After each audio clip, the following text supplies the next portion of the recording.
Hello, j'espère que vous allez bien. Nouvelle vidéo random review sur Trinity Blood avec comment dire toujours scénarisé par Sunao Yoshida et dessin de Kiyo Kyujio. Voilà, donc en fait je voulais vous parler de, comme vous savez j'ai fait une vidéo sur les 9 premiers tomes et là je voulais parler des 3 tomes 10, 11, 12 qui forment finalement un arc complet, un arc scénaristique complet.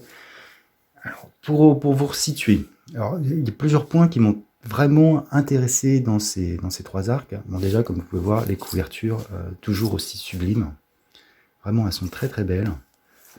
Les dessins sont vraiment très sympathiques. Je vous montre quelques dessins si vous le souhaitez, dans un style plutôt pas mal. Alors moi, je les prends à la médiathèque. Celui-là a franchement vraiment mal vécu et il a pris l'eau, je pense. Il est complètement gondolé. Bon, c'est assez terrible. Mais voilà, donc un style graphique ne bouge pas entre le premier tome et celui-là, donc c'est aussi assez agréable. Et comment dire? Et donc, qu'est-ce que ça raconte? Donc, les précédents tomes, on avait suivi cette sœur, Esther Blanchette, accompagnée du père Abel Nightroad, qui était allé dans l'empire des Methuselah, et qui avait, comment dire, transmis le message de la comtesse, de la duchesse Forza à l'impératrice. Et voilà. Et il y a eu un certain nombre d'histoires, puisqu'il y avait eu un complot pour renverser l'impératrice à ce moment-là. Donc nos héros reviennent, et ils sont envoyés directement par... c'est pas la duchesse, c'est le cardinal. Cardinal Catherine Sforza à Istvan, qui est en fait la ville natale, la ville d'Esther Blanchette, en tout cas celle qu'on retrouve dans les premiers numéros. Et ça se passe, chronologiquement, c'est là où c'est assez intéressant, 1 an après les événements qui sont passés et la défaite du comte Julia. Voilà. Donc Esther, qui n'est pas revenue dans sa ville natale suite à ce qui s'est passé, revient, puisqu'elle était partie à Rome pour poursuivre la formation du Vatican. Et donc elle revient et en fait, elle découvre qu'elle est considérée là-bas comme une sainte. En fait, elle a été, comment dire, montée en exergue par l'ensemble des, comment dire, de l'église. Il y a un opéra qui a été écrit sur elle, tout le monde parle d'elle. C'est vraiment très intéressant, parce que voilà, une sainte, c'est pas la même chose. Donc, et on découvre très vite, au cours de ces 3 tomes, qu'il y a toute une machination par rapport à tout ceci. Et on découvre des personnages, vraiment il y a plusieurs plots qui se libèrent. On rencontre de nouveaux personnages dont on sait qu'ils vont avoir un lien dans le futur. Donc c'est vraiment pas mal.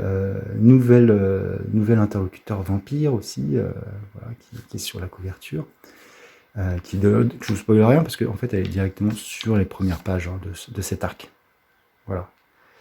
Et donc voilà, donc un bon petit arc en 3 parties où on retrouve les personnages principaux, hein, plus de nouveaux personnages, plus le pape qui vient pour la première fois. Donc toute une relation très sympathique entre les personnages. Et surtout, alors moi j'avais un peu peur dans les shonen, c'est considéré comme un shonen. On est toujours avec finalement le héros ténébreux. Alors là, en plus avec Abel Nightroad qui se transforme en Risnik, j'avais peur que ça soit un petit peu toujours la même chose, des combats de vampires, etc. Et en fait, il est quasiment éclipsé au profit d'Esther Blanchette. Voilà, donc en fait c'est vraiment elle qui... C'était déjà plus ou moins le cas dans les premiers numéros, c'était elle qui parlait, etc. Mais là c'est vraiment elle qui est considérée comme l'héroïne.